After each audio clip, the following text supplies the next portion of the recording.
नमस्कार, आदाब। आप सभी का एक बार फिर से स्वागत है हमारे चैनल राइजिंग चिनाब न्यूज़ में। जैसा कि आप सभी जानते हैं, पूरे विश्व में कोविड-19 जो एक महामारी की तरह अपने पैर पसार रही है। बीते पिछले 3 सालों में आम लोगों पर, अपने स्टूडेंट्स पर, बिज़नेस कम्युनिटी पे उसका बहुत ज़्यादा इफ़ेक्ट पड़ा है। तो उन्हीं मुद्दों में आज हम बात करेंगे। हमारे साथ जुड़ चुके हैं अरशद किचलू साहब, जो कि एक एजुकेशनिस्ट हैं, जो बच्चों को तालीम देते हैं। और वहीं हमारे साथ जुड़ चुके हैं विनीत जी, जो एक सोशल एक्टिविस्ट हैं और काफ़ी देर से आम लोगों की बातें, आम लोगों के जो मसले मसाइल हैं उनको हाईलाइट करने का काम कर रहे हैं। और वहीं अपने तीसरे पैनलिस्ट जो हैं वो अंशुमन राठौर जी हैं, जो बिजनेस कम्युनिटी की तरफ से अपनी बात रखेंगे। तो हम आज स्टूडेंट्स से शुरू करेंगे। स्टूडेंट्स की पढ़ाई को लेकर देखा जाए तो सबसे ज़्यादा अफेक्टेड जो माना जाता है वो स्टूडेंट्स कम्युनिटी को माना जाता है। तो अरशद साहब, आप हमें बताएं कि जो स्टूडेंट्स है, स्टूडेंट्स की पढ़ाई, स्टूडेंट्स की जो नॉलेज है, जो उन पे ये बीते 3 साल कोविड लॉकडाउन के दौरान जो उन्होंने कितना खोया है, उसमें उसके बारे में थोड़ा हम सभी लोगों को बताएं कि कोविड ने जो स्टूडेंट्स का जो है वो कितना नुकसान किया है। सबसे पहले मैं राइजिंग चिनाब न्यूज का बहुत ही मशहूर और ममनून हूँ। देखो, आज हर जगह डिबेट चल रही है कोविड को लेके, और जो गवर्नमेंट की जो गाइडलाइंस हैं उनको लेके कि उनको हमने किस तरह से इम्प्लीमेंट करना। लेकिन जो कोविड रेस्ट्रिक्शंस की वजह से जो शॉर्ट टर्म प्रॉब्लम्स और लॉन्ग टर्म प्रॉब्लम्स के बारे में जो हम यहाँ पे आज पब्लिक डोमेन में जो ये बात आनी बहुत ही इंपॉर्टेंट मैं समझता हूँ। देखो, मैं आपको बताता चलूं कि जो WHO वर्ल्ड हेल्थ ऑर्गेनाइजेशन का जो टेक्निकल एडवाइजरी ग्रुप है, जो सार्स का जो कोविड एवोल्यूशन को पीरियडिकली मॉनिटर करता है, तो ये जो वायरस का म्यूटेशन है, कोविड के वायरस का जो म्यूटेशन है, ये दो तरह के वेरिएंट्स है देखने को मिल रहे हैं। एक जो है जो वेरिएंट ऑफ कंसर्न है, दूसरा वेरिएंट ऑफ इंटरेस्ट। ये जो वेरिएंट ऑफ कंसर्न है, इसमें अल्फा वेरिएंट देखने को साउथ अफ्रीका में मिला, इसी तरह बीटा वेरिएंट देखने को मिला, गामा वेरिएंट, डेल्टा वेरिएंट। लेकिन आज जो मतलब सबसे राइजिंग वेरिएंट जो कोविड का माना जाता है, जिसको हम ओमिक्रॉन के नाम से जानते हैं, जो इंडिया में भी आ चुका है, जिसको B1.1.529 वेरिएंट भी हम बोलते हैं, जिसका जेनेसिस जो है वो साउथ अफ्रीका में जो है WHO ने वो मॉनिटर किया, रिकॉर्ड किया। देखो, यहाँ पे एक बात बतानी बहुत ही इंपॉर्टेंट है कि जो कोविड हमारा है वायरस, और जो सीजनल फ्लू है, इन दोनों वायरसेस में बहुत ज्यादा सिमिलरिटीज। अगर हम देखें इनके सिम्टम्स का, अगर हम देखें तो बहुत ही कॉमन, मतलब दोनों में सिम्टम्स हैं, या जो म्यूटेशन है जो वेरिएंट्स का, वो भी किसी किसी हद तक जो है वो सेम। ठीक है। देखो, जो आपका सीजनल फ्लू है, वो भी अपने म्यूटेशन को अडॉप्ट करता है, उनको स्ट्रेंथन करता है, उनको एनहांस करता है। बट जो इंसान है, जो ह्यूमन बीइंग है, वो अडॉप्ट करना सबसे बेहतर जानता है। तो हमने सीजनल फ्लू को भी अडॉप्ट किया है, हमने मॉडिफिकेशन जो है अपने जो एंटीडोट्स हैं उनमें लाया। तो अब ये टाइम आ चुका है कि that we have to learn to live with the covid. हमने कोविड के साथ लड़ना और कोविड के साथ जीना जो है वो अब सीख लेना चाहिए। देखो, ये जो प्रिवेंटिव मेजर्स जो पूरे देश जो ले रहे हैं, मैं नहीं समझता हूं कि ये कोई सोल्यूशन है। जो पूरा रेस्ट्रिक्शंस हम इम्पोज कर रहे हैं, पूरा लॉकडाउन की तरफ हम मूव कर रहे हैं, इससे बेटर है कि हम अपनी मेडिकल फैसिलिटीज को इंटेंसिफाई करें, हम अपनी मेडिकल फैसिलिटीज को अपग्रेड करें।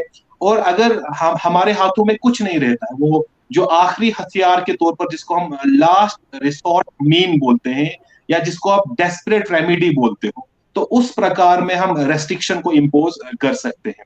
अगर मैं बात करूं यहाँ पे जो वर्ल्ड हेल्थ ऑर्गेनाइजेशन का जो इंटरनेशनल हेल्थ रेगुलेशन जो है, उन्होंने भी, जो कंट्रीज ने ट्रैवल बैन कर दिया था उसको इनइफेक्टिव करार दिया है कि ये जो ट्रैवलिंग को आप बैन कर रहे हो ये इनइफेक्टिव है, क्योंकि इससे जो सोशल स्ट्रेस है वो क्रिएट हो रहा है और जो इकोनॉमी है वर्ल्ड की वो स्लो डाउन हो रही है। मैं आपको एक सर्वे का यहाँ पे एक हवाला दूंगा कि इकोनॉमिक टाइम्स के अकॉर्डिंग जो कोविड की वजह से इकोनॉमी में डिप आया है, 8.5 ट्रिलियन डॉलर्स का जो है इकोनॉमी में डिप आया।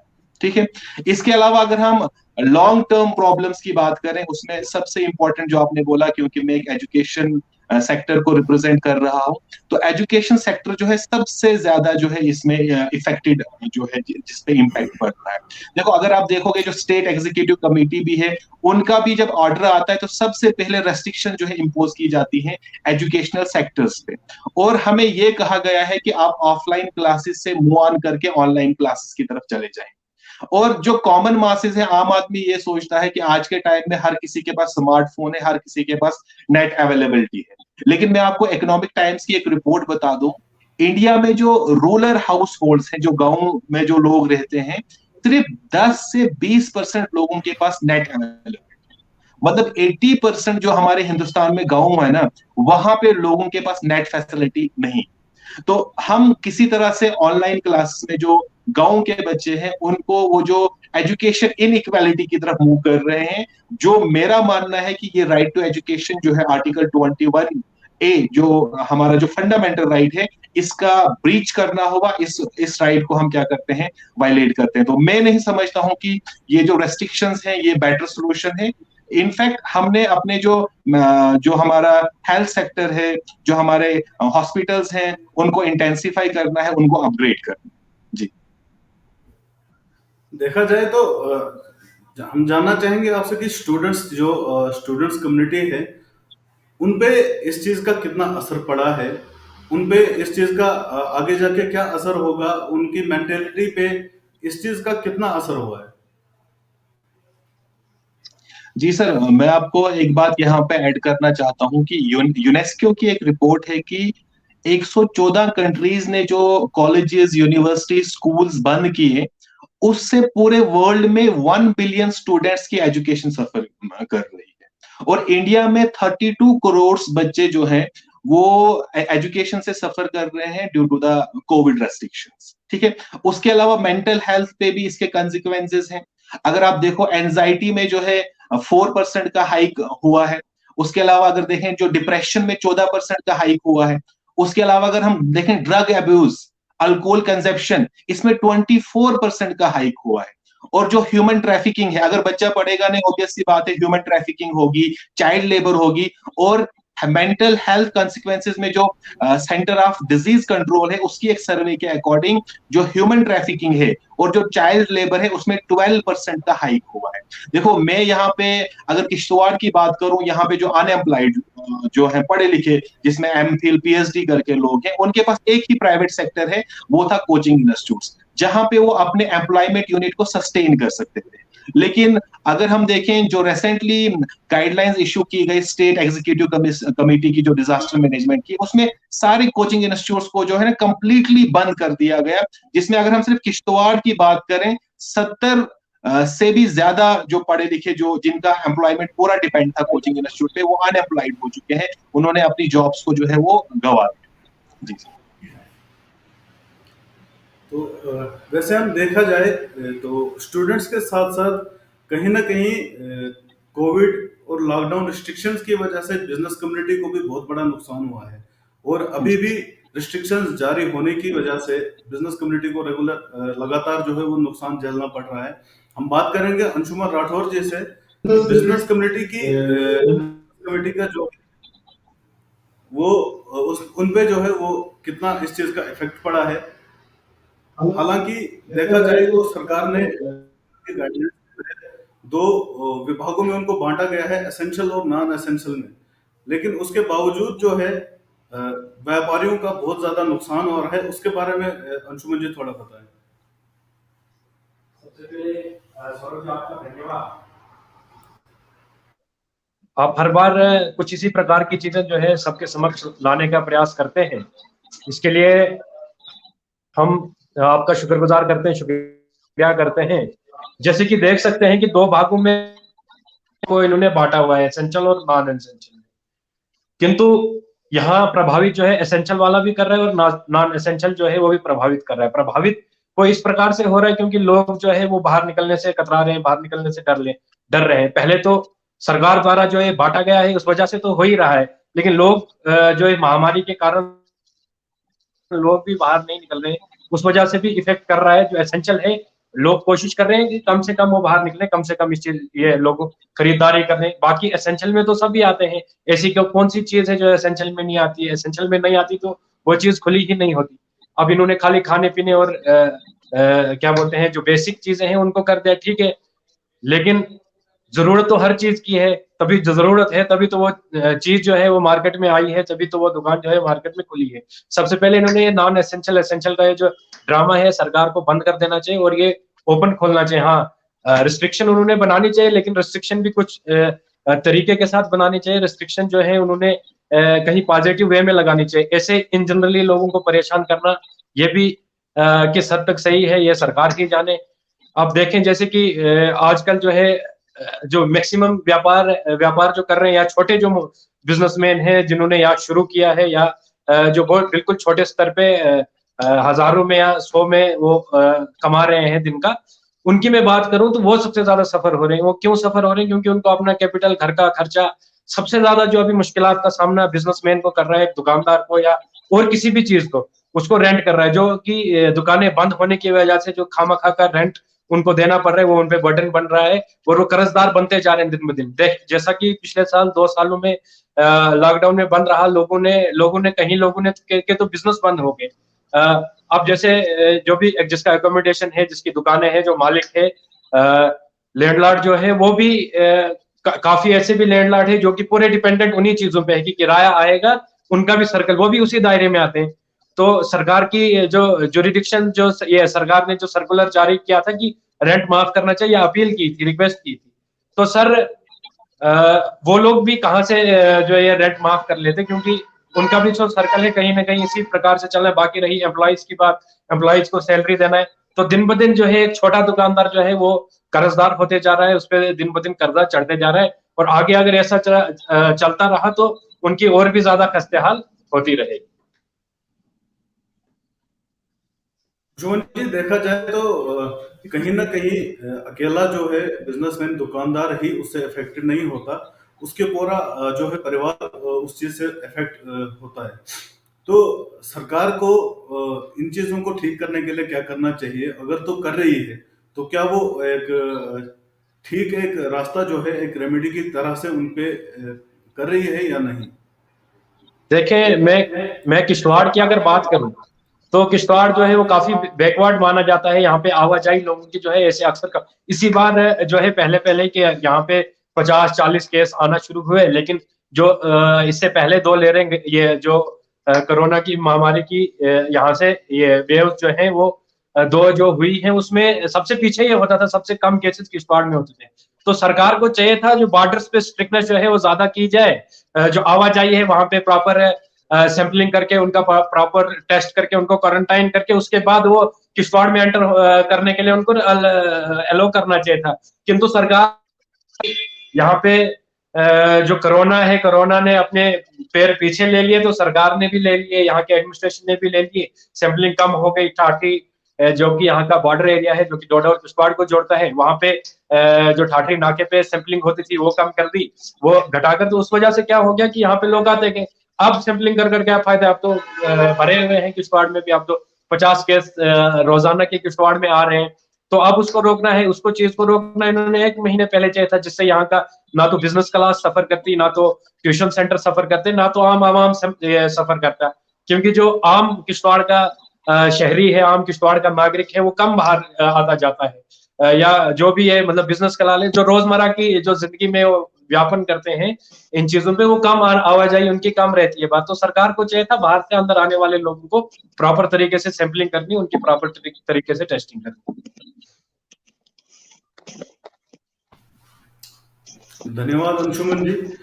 तो अब हम बात करेंगे विनीत ठाकुर जी से, जो कि एक सोशल एक्टिविस्ट हैं।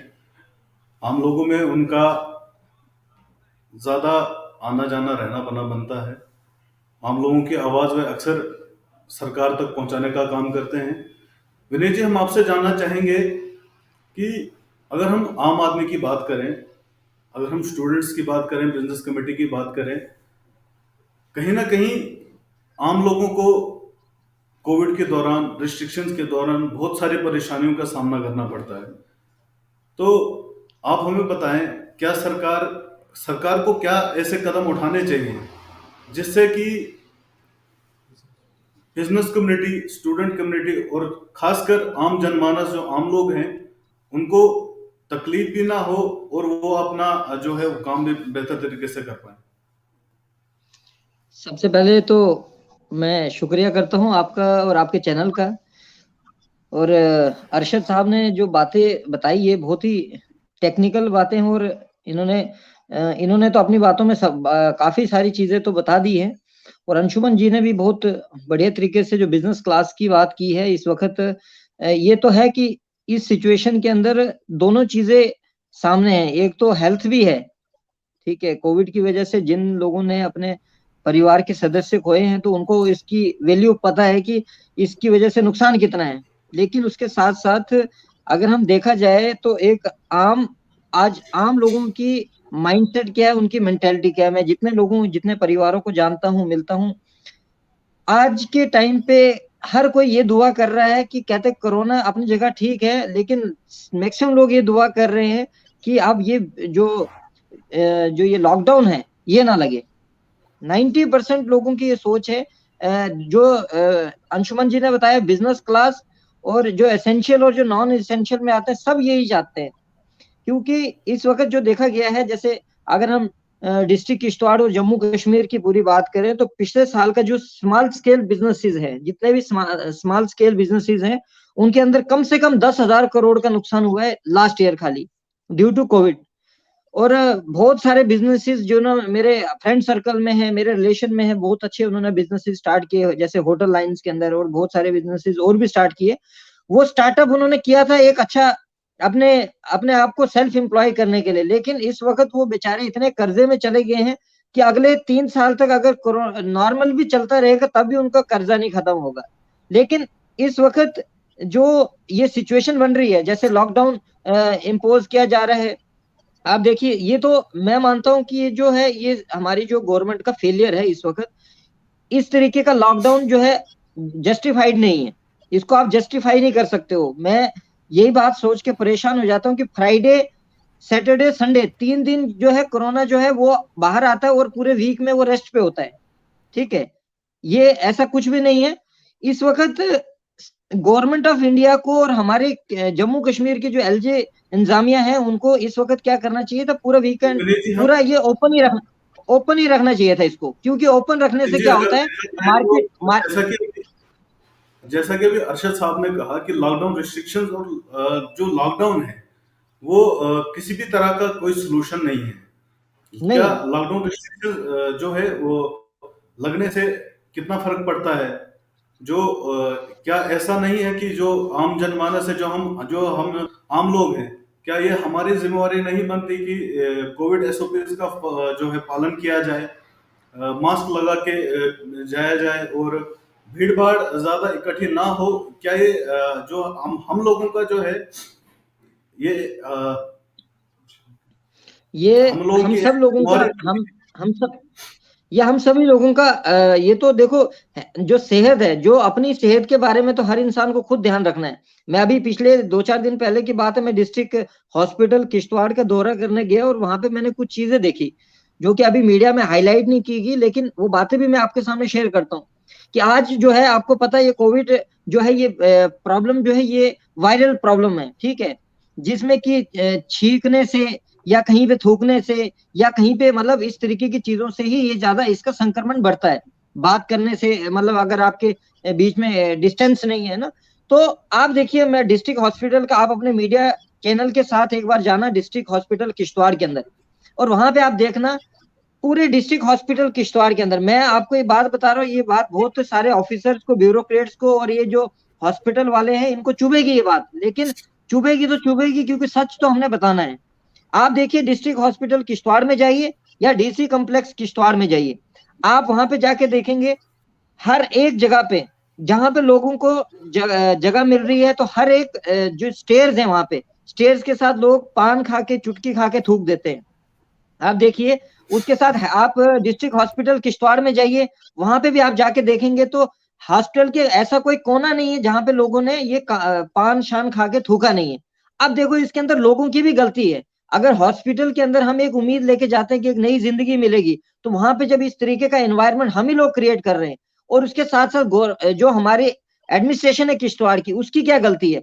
आप डीसी कॉम्प्लेक्स में जाओगे, जहां पे डीसी साहब का ऑफिस है, उसी ऑफिस के साथ में हमेशा स्वच्छ भारत अभियान की, देखो सफाई से ही इस कोरोना वायरस को खत्म किया जा सकता है, हराया जा सकता है। आप जाओ डीसी ऑफिस में, जहां पे डीसी साहब खुद बैठते हैं, उसके साथ में जो टॉयलेट कॉम्प्लेक्स है, मुझे लगता है जब से वो बिल्डिंग बनी आज तक उसकी सफाई कभी नहीं की गई है।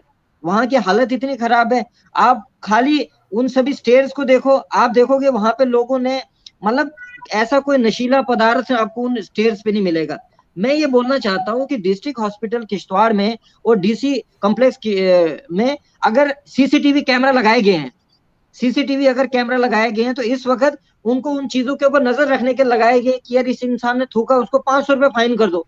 जब ये चीजें भी हम लोग एडमिनिस्ट्रेशन सख्त होगी, ठीक है, तो इस वक्त इन चीजों के ऊपर काबू किया जा सकता है। उसके साथ साथ आई बात कोविड प्रोटोकॉल की। इस वक्त वीकेंड लॉकडाउन कर देते, तो वीकेंड लॉकडाउन को आज के टाइम पे लोगों ने इसको जो गवर्नमेंट एम्प्लॉयज हैं और जो छुट्टियों पे होते हैं, तो वो सोचते हैं यार ये तो घूमने फिरने का, टाइम पास करने का एक ही आ गया है। वायलेशन तो हो रही है, उतना स्ट्रिक्टली ये नहीं हो रहा है। मैं बोलता हूं कि वीकली लॉकडाउन जो है, ये इससे 1% भी कोविड के अंदर फर्क नहीं पड़ेगा। मैं अरशद साहब की बात को एग्री करता हूं, क्योंकि इससे क्या होगा, जब मंडे का दिन आएगा, मंडे के दिन जो शनिवार को लोगों ने, जिन्होंने बैंक में जाना था, अब वो मंडे को सारा जमगट्ठा इकट्ठा एक बैंक में अपने काम के लिए आएगा, तो क्राउड ज्यादा बढ़ेगा। उस वक्त आपकी ना एसओपीज का फॉलो होगा, कोई भी चीज नहीं होगी। डीसी ऑफिस में जिन लोगों का काम शनिवार को होना था, अब वो इकट्ठे सारे लोग सोमवार को पहुंचेंगे, तो दैट मीन्स कि एसओपीज का फॉलो नहीं होगा। तो ये तो जो गवर्नमेंट है और हमारे जो डिपार्टमेंट है, ये एक्सरसाइज करते हैं, लोगों को थोड़ा माइंड डाइवर्ट करते हैं कि हम काम कर रहे हैं, लेकिन इससे कोई खास फर्क नहीं पड़ने वाला है। उसके साथ साथ अगर मैं आपको एजुकेशन डिपार्टमेंट की बात करूं, हमारा सबसे ज्यादा जो सफर हम लोग कर रहे हैं एजुकेशन के अंदर कर रहे हैं। ऑनलाइन क्लास तो आपको खुद पता है ऑनलाइन के अंदर किस तरीके की पढ़ाई होती है। कई लोग तो खाली हेडफोन लगा के सो जाते हैं, ठीक है, प्रॉपरली पढ़ाई नहीं होती है। छोटे छोटे बच्चों के ऊपर बहुत ज्यादा इफेक्ट पड़ रहा है। अभी तो वो हमें तो लगता है कि पढ़ रहे हैं, लेकिन जो साइकोलॉजिकली जो पढ़ाई होती है, जो एक प्रॉपरली एनवायरनमेंट मिलता है एक स्कूल में जाके, हर जगह जाके, तो इस वक्त मेरी यही रिक्वेस्ट है, अगर एडमिनिस्ट्रेशन तक हमारी आवाज पहुंचती तो मैं यही रिक्वेस्ट करता हूँ, ये जो वीकली लॉकडाउन का जो ड्रामा है, इसको बंद किया जाना चाहिए। क्योंकि जो लोग, जिस परिवार के अंदर इस वक्त पैसा नहीं है अपने परिवार को सरवाइव करने के लिए, वो इंसान का मेंटल स्ट्रेस देखो। इस वक्त हमारे जम्मू कश्मीर अनएम्प्लॉयमेंट में सबसे टॉप पे जा रहा है। हमारा किश्तवाड़ के अंदर अनएम्प्लॉयमेंट बहुत ज्यादा बढ़ रही, मेंटल स्ट्रेस बढ़ रहा है। आप थोड़ी देर तक लोगों को कंट्रोल करके रख सकते हो, कोरोना कोरोना कोरोना, लेकिन एक वक्त ऐसा आएगा लोग वायलेशन करने के ऊपर मजबूर हो जाएंगे इस चीज के ऊपर। क्योंकि घर में बैठ के आजकल ना सरकार हमें खिला रही है, ठीक है, तो कोई भी नहीं खिलाएगा, इसलिए हमें मेहनत करनी पड़ेगी। और हमें, मुझे लगता है कि ये वीकली लॉकडाउन का ड्रामा जो है ये बंद कर देना चाहिए, इसका कोई फन नहीं। आप अरशद साहब की बात से इत्तेफाक रखते हैं कि जो लॉकडाउन रिस्ट्रिक्शंस हाँ, हैं वो इस चीज का सोल्यूशन नहीं है? बिल्कुल मैं एग्री करता हूँ अरशद साहब की बात से, मैं एग्री करता हूँ 100% कि कोई कोई इसका कोई लॉजिक ही नहीं। आपको मैंने यही बात बताई ना, जो शनिवार को जिन्होंने लोगों ने बैंक में जाना है, तो मंडे को इकट्ठा क्राउड जाएगा। आप देखो, आप एक काम करना, कल मंडे है तो सॉरी, कल आप जाइए मार्केट में, बस स्टैंड वाली मार्केट में जाइए, और कल आप जाके मार्केट का एक सर्वे कीजिए। जितनी आपको कल के डे में आपको सारा सामने दिख जाएगा। और वहां पे आपको कोविड प्रोटोकॉल, आपके ही एक चैनल ने वायरल किया था, एक जो है नायब तहसीलदार साहब हैं, वो कोविड के फाइन तो करते हैं, ठीक है, लेकिन ऐसा ही करते हैं कि जब वो अपनी बारी आती तो सेल्फियां वो बिना उसके खिंचवाते हैं। बात मैं बोल रहा हूँ ये सिर्फ और कोविड का जो फाइन होता है ना, ये भी सिर्फ गरीब लोगों को ही होता है। बड़े बड़े वीआईपी लोगों को कोविड का फाइन भी नहीं होता है। मैंने ये चीजें देखी है खुद जाके। और ये डिस्ट्रिक्ट एडमिनिस्ट्रेशन किश्तवाड़ के अंदर आप एक काम कीजिए, अपनी तरफ से एक टीम लेके जाइए जरा इनके ऑफिसेज में जाओगे, एक आदमी आपको कोविड प्रोटोकॉल में नहीं मिलेगा।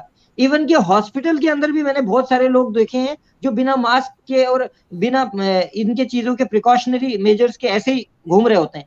तो लेकिन जब कोई गरीब आदमी इनके पकड़ में आता है तो ये उनको क्या करते हैं, डरा धमका के उनसे फाइन ले लेते हैं। तो इनको अपना टारगेट पूरा करना होता है। तो मैं ये बोलता हूँ कि ये ड्रामा बंद कर देना चाहिए, लोगों को अपनी सेहत का ध्यान खुद रखना चाहिए। अपने मास्क लगा लीजिए, डबल मास्क लगाइए, ठीक है, जितना हो सके परहेज रखिए, ग्लव्स अगर हो सके ग्लव्स लगाइए। लेकिन लॉकडाउन करना कोई भी सोल्यूशन नहीं है मेरे हिसाब से, इससे बहुत नुकसान है। मेंटल और फिजिकल स्टेटस जो है हर इंसान का जो है खराब हो रहा है, डे बाय डे खत्म होते जा रहा है। वही हम अंशुमन जी से भी पूछना चाहेंगे कि जैसा कि इन सब ने कहा, तो क्या लॉकडाउन रिस्ट्रिक्शंस जो हैं वो इस चीज का सलूशन है? अगर हैं तो किस हद तक जो है वो इससे प्रिवेंट करता है? देखिए सौरभ जी, जब कोई चीज जो है जब कॉमन मासेस में फैल चुकी है तो रिस्ट्रिक्शन, ये जो कोविड लॉकडाउन है या जो भी एसओपीज वगैरह है, इनके कोई मायने रहते नहीं है। अभी बात करूं, हमारी मार्केट में न जाने कितने ऐसे होंगे जो कि पॉजिटिव होंगे, जो कि केसेस आ गए होंगे, और आए दिन हमारा कांटेक्ट उनके साथ रहता है, हमारे मोहल्ले में होंगे। तो रिस्ट्रिक्शन कहाँ कहाँ लगाओगे आप, कहाँ कहाँ आप एसओपीज को फॉलो करोगे? क्या आप घर में फॉलो करोगे, क्या आप मोहल्ले में करोगे? अब 24 घंटे या हम पूरे दिन एसओपीज को फॉलो तो नहीं कर सकते हैं। इसका यही है कि इसको वक्ती तो वक्त रहते ही इस चीज को रोका जा सकता था। बाकी आप कोई मायने रखते नहीं है, और खासकर जो कि कमाने वाला तबका है उसके लिए तो ये बिल्कुल मायने नहीं रखते। अगर होते भी मायने, लेकिन उसको पेट के लिए उसको निकलना पड़ता घर से, उसको फिर से कमाना पड़ता, क्योंकि उसके लिए तो भूखे रहने से अच्छा है कि वो एसओपीज को तोड़े, वो रिस्ट्रिक्शंस को तोड़े, वो घर के लिए, अपने बीवी बच्चों के लिए दाना कमाए। तो मेरे हिसाब से भी ये मायने रखते नहीं। सौरभ जी, अभी सौरभ जी 300 अब हम आपसे बात करना चाहेंगे कि जो लॉकडाउन रिस्ट्रिक्शंस हैं वो किस हद तक इम्प्लीमेंट करने से जो आम लोग जो हैं वो सफर ना करें, जो बिजनेस कम्युनिटी है, जो स्टूडेंट कम्युनिटी है, वो इफेक्ट ना हो। उसके लिए आप लोगों में एक क्या मैसेज देना चाहेंगे लोगों को? देखो, अगर हम बात करें वर्ल्ड हेल्थ ऑर्गेनाइजेशन की, या जो हमारा डिजास्टर मैनेजमेंट कमेटी है, वो खुद बोल रहा है कि ये जो रेस्ट्रिक्शंस हैं ये प्रिवेंटिव मेजर्स हैं, मींस ये कोई परमानेंट सॉल्यूशन नहीं।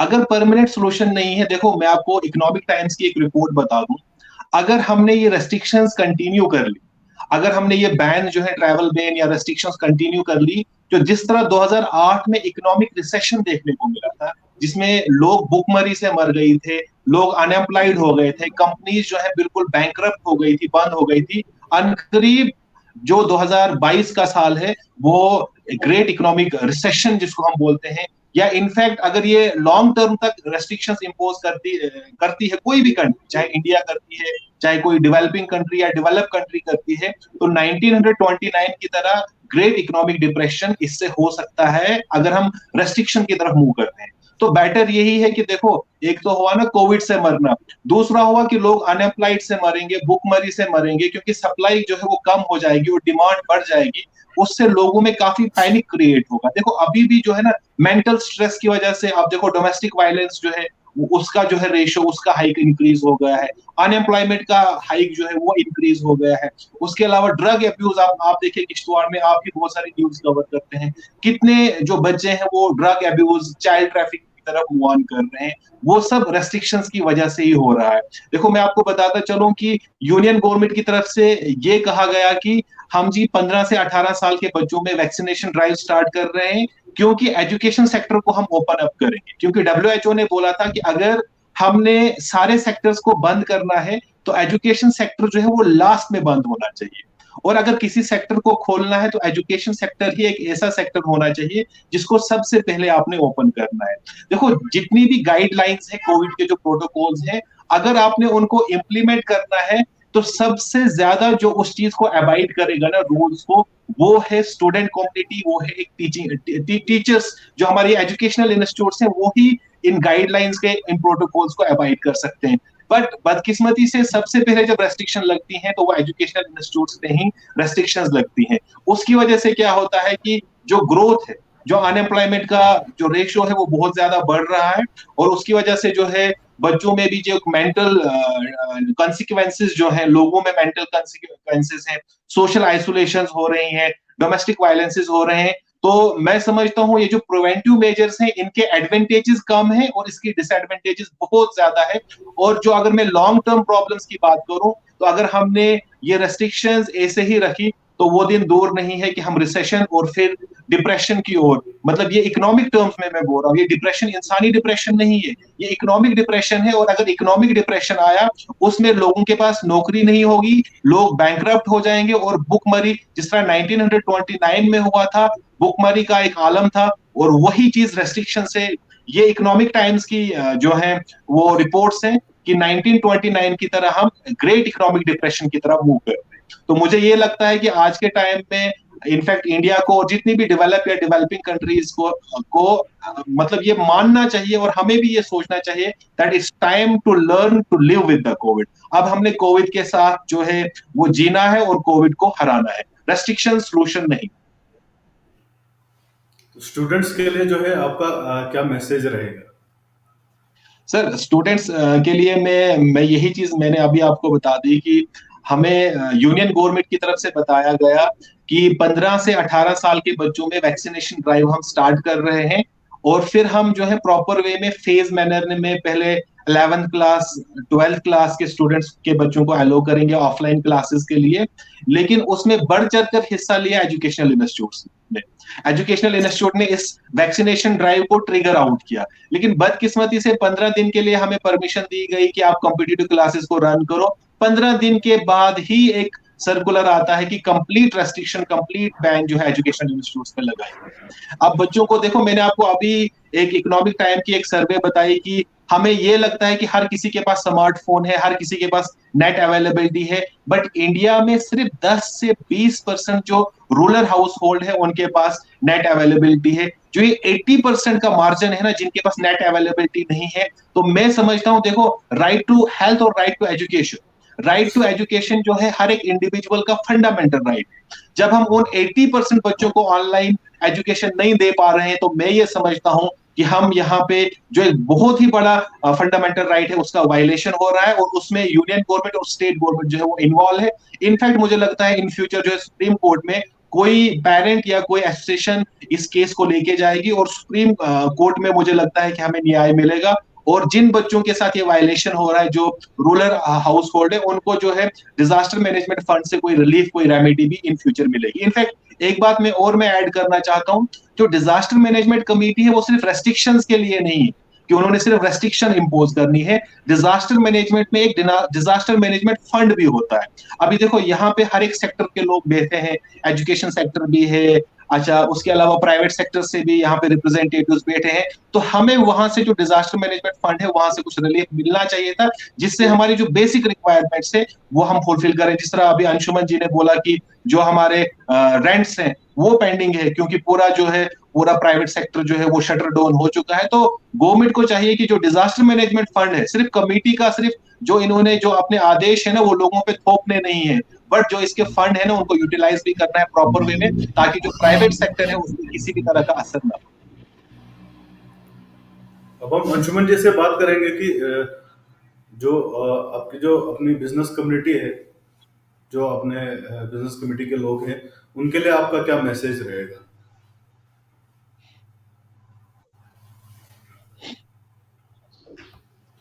देखें, अभी तो सफर कर ही रहे हैं बिजनेस कम्युनिटी जो है, अब आगे भी उनसे भी है कि संयम बनाए रखे, जो कि अपना अब उन्होंने खुद ख्याल रखना है। जैसे मैं एक और बात इसके बीच में कहना चाहूंगा कि सरकार ने ही इस महामारी को ऐसा दिया। मैंने अक्सर लोगों को देखा है कि वो अपनी बीमारी जो है वो छुपाते फिर रहे हैं, न जाने क्यों। मतलब उतनी कोई गंभीर बीमारी भी नहीं है, रिकवरी रेट भी अच्छा है, सब कुछ अच्छा है, फिर भी जो एक डर का माहौल सरकार ने, डर का माहौल जो बाकी लोगों ने, मीडिया ने या आम लोगों ने भी यहाँ पे जो डर का माहौल क्रिएट किया, जो पैनिक क्रिएट किया है कि कोरोना वायरस ये है, कोरोना वायरस वो है, उससे लोग न जाने क्यों अपनी बीमारियां भी, अगर इसको एक अच्छे इसमें वे में लिया जाए इस बीमारी को, कि ठीक है यार एक बीमारी की तरह इसको लिया जाए। लोग बीमारी की तरह इसको ट्रीट नहीं कर रहे, न जाने क्यों। इतनी गंभीर बीमारियां हैं, कैंसर का इलाज कराने वो इजीली जाएंगे, वो भी बीमारी है उसका इलाज करने वो चले जाएंगे, लेकिन न जाने क्यों कोविड का इतना डर जो है लोगों के जहन में इतना बैठ गया है, लोगों के दिल दिमाग में इतना बैठ गया है, जिस वजह से उस बीमारी को भी वो छुपा रहे हैं, जैसे कि वो कोई शर्म मतलब उस बीमारी को बताते हुए उन्हें शर्म आती है। बाकी मैं आम बिजनेस क्लास के साथ साथ आम जो समाज को भी मैं ये बताऊंगा कि उतनी गंभीरता से इसको लेने की जरूरत है, ऐसा नहीं है कि नहीं है, बिल्कुल गंभीर। लेकिन जो भेदभाव है एक कोरोना पेशेंट के साथ, वो भेदभाव कम कर देना चाहिए। तो नॉर्मली जैसे बाकी बीमारियों को हम ट्रीट करते हैं, जैसे आज से पहले भी जो जुकाम लगता था या कोल्ड कफ जो भी चीजें होती थी वो भी फैलती थी, ऐसा नहीं है कि वो नहीं फैलती थी। अब आजकल जो फैली ये कोई अलग है नहीं, ये भी उसी तरीके से कुछ फैल रही है, लोगों में इसका बचाव करने की भी जरूरत है। लेकिन इसके साथ जो डिस्क्रिमिनेशन हो रहा है इस बीमारी के साथ या उस पेशेंट के साथ, वो जो है बंद होना चाहिए। बाकी संयम बनाकर बाकी चीजों को ध्यान में रखते हुए, अपनी सुरक्षा को ध्यान में रखते हुए बिजनेस क्लास को भी आगे काम करते रहना चाहिए। मैं एडमिनिस्ट्रेशन से भी अपील करता हूँ कि अगर कल को वो फिर से कोई चीज जैसी रिस्ट्रिक्शन यहाँ लगाते हैं तो कम से कम पक्ष जो है बिजनेस क्लास का भी पूछा जाए, क्योंकि क्या है कि वो क्या चाहते हैं, उनके स्थिति क्या है, उनको क्या है। क्योंकि देखो जो उनका जो सेविंग एसेट था वो भी 3-4 साल में खत्म हो गया है, उन्होंने लगा दिया है, उन्होंने एम्प्लॉइज को सैलरी दे दी है, उन्होंने जो भी घर के आज दिन के खर्च है उसमें नष्ट कर दिया। अभी बड़ी मुश्किल से ये 2-3 महीने से लाइफ जो है फिर से पटरी पे आ रही थी, लेकिन फिर से ये कोरोना महामारी, तो सरकार को भी चाहिए, हमें भी ध्यान में रखते हुए कि किस तरीके के कोई कंपनसेशन या और भी कुछ चीजें अगर वैसा होता है तो हमें भी सपोर्ट की जरूरत है बिजनेस क्लास को भी। इतना ही मैं कहना चाहूंगा। धन्यवाद। वही हम विनीत जी से भी पूछना चाहेंगे कि आपकी सरकार से क्या अपील रहेगी और आम लोगों के लिए जो है आपका क्या मैसेज रहेगा? मेरी सरकार से और आम लोगों से एक ही रिक्वेस्ट है। सबसे पहले तो मैं सरकार से एक ही रिक्वेस्ट करता हूँ कि सबसे पहले तो 5 अगस्त को जब ये 370 हटाया गया और उसके बाद से लेकर अभी तक जम्मू कश्मीर के अंदर जो है इकोनॉमिकली अगर हम देखें तो हम बहुत वीक हो गए हैं, क्योंकि उसकी वजह से क्या हो गया कि हमारा जो इंटरनेट के ऊपर आज हमारा 90% जो हमारी जिंदगी है वो इंटरनेट के ऊपर डिपेंड हो गई है। ठीक है, अभी हम और आप बात कर पा रहे ड्यू टू इंटरनेट, ठीक है, अदरवाइज हम बात नहीं कर सकते थे। और इंटरनेट के ऊपर आज सब कुछ जो है इंटरनेट के ऊपर ही डिपेंड है। आप देखिए उसके बाद चाहे किसी भी हर एक बिजनेस क्लास को, चाहे वो स्मॉल स्केल बिजनेसेस के अंदर आपके मोबाइल शॉप वाले होंगे, जितने भी वर्ग हैं सबके अंदर जो है इसकी वजह से नुकसान हुआ। धीरे धीरे राइज हो रहा था, उसके बाद ये कोविड-19 आ गया और उसके बाद जो है वापस से जो हालात थे बद से बदतर होते गए।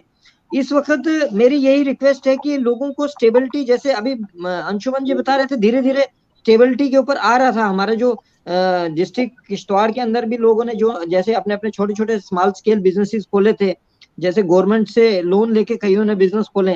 तो गवर्नमेंट को इस टाइम पे ये करना चाहिए कि अगर आप वो रिस्ट्रिक्शंस लगाते हो तो एटलीस्ट उतने देर का ना उनको टैक्स पे करना पड़े। ठीक है, जब तक आप ये लॉकडाउन लगाते हो या कुछ भी आप ये कर रहे हो तो तब तक आप उनको वहां पे रिलीफ दे सकते हो कि यार उनके अगर मान लो उन्होंने लोन देना है बैंक को 8,000 10,000 कुछ भी, ठीक है, उतना उनको तब तक माफ किया जाए ताकि वो मेंटल स्ट्रेस से बचें। उसके साथ साथ ये जो चीजें हैं ये हमारे कंट्रोल में नहीं है।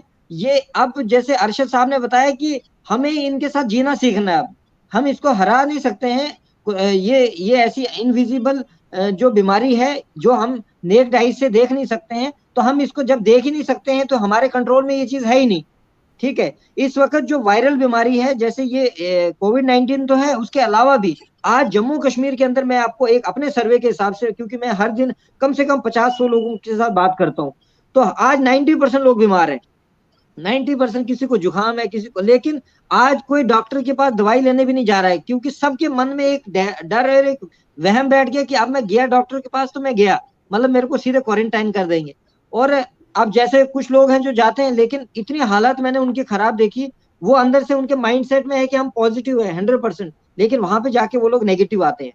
तो मैं यही कहना चाहता हूँ, इस वक्त लोग भी बहुत डरे हुए हैं, तो लोगों को इस ओमिक्रॉन जो वेरिएंट है जो आया है अभी, ये उतना ज्यादा हार्मफुल भी नहीं है, उतना, लेकिन हमें एहतियात तो बरतना है, लेकिन उतना ज्यादा हार्मफुल नहीं है। इसके ऊपर अगर लॉकडाउन लगा दिया जाएगा तो एक वक्त ऐसा आएगा, जैसे सर ने बताया था, भूखमरी की वजह से सुसाइड सबसे ज्यादा होंगे, तो इसी वजह से होंगे। कोविड एक बहुत बड़ा नुकसान मतलब हमारे देश को देके जाएगा। और कोविड तो बाद में शायद ठीक हो जाए, लेकिन जो ये डिजास्टर इस टाइम पे हो जाएगा, ये चीजें फिर बाद में समेटनी मुश्किल हो जाएंगी। तो मैं चाहता हूं कि चीजों को स्टेबल करने के लिए लॉकडाउन, आप अपनी रिस्ट्रिक्शंस कंप्लीट रखो कि भाई मास्क जो है वो डबल करवा दो, ठीक है, डबल मास्क करवा दो, सोशल डिस्टेंसिंग करवा दो। लेकिन अगर आप वीकेंड लॉकडाउन भी करते हो, उसकी वजह से भी बहुत नुकसान है। तो मेरे हिसाब से ये चीजें नहीं होनी चाहिए। मेरा लोगों से ये रिक्वेस्ट है कि जब भी आप किसी हॉस्पिटल में जाते हैं, जब भी आप कहीं किसी दफ्तर में जाते हैं, जो लोग ये गलत हरकतें करते हैं वहां पे, जैसे गलत, जैसे कोई चीज नशीली पदार्थ खा के वो थूक देते हैं, ठीक है, हॉस्पिटल्स के अंदर जो एनवायरनमेंट को खराब किया जाता है, मेरी लोगों से ही रिक्वेस्ट है, वो आपको जिंदगी देने के लिए हॉस्पिटल बनाए, तो यहाँ पे ऐसा ना करें। और एडमिनिस्ट्रेशन से मेरी खास करके रिक्वेस्ट है कि जब जब भी ये कैमरा जो है, सीसीटीवी किसे लगाए जाते हैं, ये इनका क्या फन है? इनका फन है कि जो भी चीजें गलत हो रही है उनको रोका जाए, लेकिन उनके सामने अगर ये हो रहा है तो मुझे लगता है कि एडमिनिस्ट्रेशन की फेलियर है। डिस्ट्रिक्ट किश्तवाड़ के अंदर मैंने और भी बहुत सारी चीजें जैसे देखी कोविड के साथ साथ, जो हमारी हेल्थ के लिए, हमारे नौजवानों के लिए नुकसानदायक है। जैसे छोटे छोटे यंगस्टर लड़के जो है 16-16 साल की उम्र में मोटरसाइकिल के ऊपर, और ये हमारे इको में देखो आप 17-18 साल की उम्र में इको चलाने वाले छोटे छोटे लड़के जो होते हैं, इतनी फास्ट इको चलाते हैं शहर के अंदर कि लोग डर जाते हैं और अंदर से सारे बोलते हैं यार ये तो अभी नहीं तो कल तो ये टपक जाएगा। लोगों के दिल से आवाज निकलती है। मैं भी यही बोलना चाहता हूँ, इतने बड़े बड़े कैमरे अगर डिस्ट्रिक्ट किश्तवाड़ ने लगाए हैं, वहां पे एडमिनिस्ट्रेशन ने लगाए हैं, जो लोग ऐसी चीजें करते हैं जिनकी वजह से नुकसान है समाज के अंदर, उन चीजों के ऊपर भी कंट्रोल किया जाना चाहिए। इस वक्त मैं एक ही रिक्वेस्ट करूंगा लोगों से कि डरे नहीं, ठीक है, अपने प्रोटोकॉल को फॉलो करें। और एडमिनिस्ट्रेशन से ये रिक्वेस्ट है कि आप लोगों को और ज्यादा ना सताएं, ये जो लॉकडाउन है इसका ड्रामा थोड़ा बंद कर देना चाहिए। जी, आपका आपका धन्यवाद।